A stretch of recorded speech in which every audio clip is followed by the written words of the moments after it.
ইহুদিদের এজেন্ডা বাস্তবায়ন করতে চাচ্ছে। আগে মাজার, তারপরে মসজিদ। আগে শরফুদ্দীন চিশতীর মাজার হয়েছে, তারপরে মসজিদ হয়েছে। অসংখ্য মানুষ দেখে আনন্দ করেছিলেন, নাম দিয়েছিলেন তৌহিদি জনতা। নাটক বন্ধ করো, খেলা সামলানো যাবে না। লক্ষ্যগুণ জনপ্রিয়তা পীর মুফতি গিয়াসউদ্দিন আত্তাহির সামলাইতে পারবে না, সামলাইতে। নাটক বন্ধ করো, এটা ষড়যন্ত্রমূলক নয়, এটা হলো নাটক। মুফতি পীর গিয়াসউদ্দিনের এই বিষয়টা হলো ওদের নাটক। ফেসবুকে দেখতে পেলাম একজন সুনাম ধন্য আলেম বলতেছে, ওরে ভৈরা ভিতরে নিয়ে কয়েকটা মারলে ঠিক হয়ে যাবে।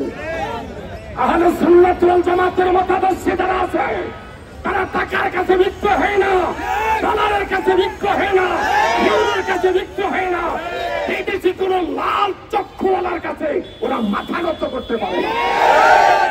তার কারণ আমাদের ঈমান সর্ব অবস্থায় আমার নবী আছেন। অতএব মুফতি গিয়াসউদ্দিন আত্তাহিরের নাটক সাজানো মামলা প্রত্যাহার করা হোক। যদি প্রত্যাহার না করে ওদেরকে অ্যারেস্ট করা হয়, খেলা সামলানো যাবে না, সারা দেশ সামলানো যাবে না। সুফিদের আন্দোলন গাড়ি ঘোড়াইতে জানি না, রিক্সার হাওয়া ছাড়তে পারি না। আমরা সুফি, আমরা দরবার ভিত্তিক, আমরা খানকায় বসে থাকি, জিকির করি, তরিকতের সবক দেই। এরা যদি গরম হয়ে যায়, এরা যদি একসাথে মাঠে এসে যায়, দেশ অচল হয়ে যাবে। আল্লাহ রাব্বুল আলামিন আমাদের সকলকে কবুল করো।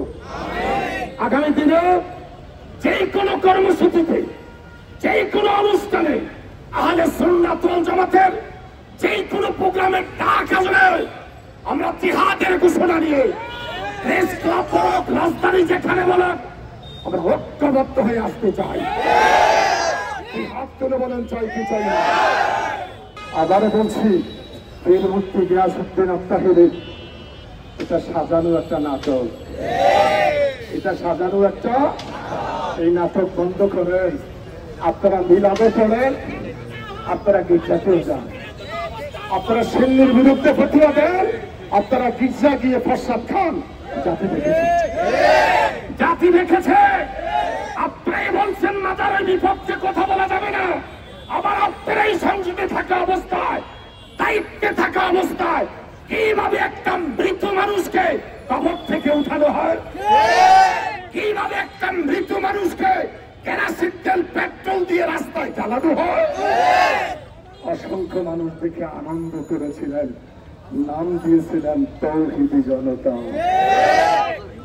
আল্লাহ ভালো জানে দেশের মানুষ সজাগ হন। যদি এখনো ঘুমিয়ে থাকেন, অবস্থা কোথায় যায় জানি না। আল্লাহ রাব্বুল আলামিন আমাদের সকলকে কবুল করুন। আরে বড় করে বলি আমিন। আগে মাজার, তারপরে মসজিদ। আগে মাজার, আগে শরফুদ্দীন চিশতীর মাজার হয়েছে, তারপরে মসজিদ হয়েছে, এরপরে কোর্ট আদালত হয়েছে। অর্থাৎ যা বলবেন চিন্তা করে বলবেন। সুফিদেরকে খেপাইয়েন না, সুফিদেরকে খানকা থেকে রাস্তায় বের করবেন না, বিপদের শেষ নাই।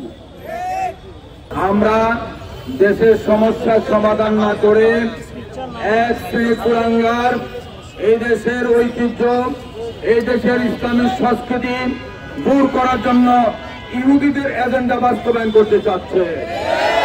মাজার সরানো, মাজার ভাঙ্গা, ঈদে মিলাদুর বিরুদ্ধে কথা বলা, মুসলমানদের বিরুদ্ধে কথা বলা, মামলা হামলা করা, এটা মুসলমানদের ঐতিহ্য নয়, এটা ইহুদিদের ঐতিহ্য। সুতরাং যারা ইহুদিদের প্রোপাগান্ডা, ইহুদিদের এজেন্ট হিসেবে কাজ করতেছেন, অনুরোধ করব অনতিবিলম্বে আপনারা আপনাদের এই সমস্ত এজেন্ডা বাস্তবায়ন থেকে দূরে থাকুন। নচেত এদেশের সুন্নি মুসলমান সুফিগণের মানুষ রাস্তায় যদি নামে, আপনাদের খুঁজেও পাওয়া যাবে না। হাইকোর্ট মাজার মসজিদ এটা নতুন নয়, আমাদের বক্তারা বলেছেন। প্রয়োজনে এখান থেকে হাইকোর্ট সরে যাবে, প্রয়োজনে সুপ্রিম কোর্ট সরবে, মাজার মসজিদ সরবে না। আহ্বান করব আমাদের বর্তমান অন্তর্বর্তীকারী সরকারকে অনুরোধ করব, আপনারা নির্বাচনের দিকে যাচ্ছেন, মাঝে মধ্যে যে অবস্থা হচ্ছে আপনারা নাকে তেল দিয়ে ঘুমাচ্ছেন, মাজারের বিরুদ্ধে হামলা হচ্ছে, মাজার ষড়যন্ত্র করতেছে, মানুষ পুড়িয়ে মারা হচ্ছে, ঈদে মিলাদুন্নবীর প্রোগ্রাম বাইতুল মোকাররমে ঘোষণা হয়, আর বাইতুল মোকাররম খতিব সাহেবই ঈদে মিলাদুল বিরোধিতা করে। ও ভাই, শস্যের মধ্যে যে ভূত থাকে, ভূত তাড়াবেন কারে দিয়া? এই সমস্ত অপদার্থ খতিব থেকে আমরা মুক্তি চাই।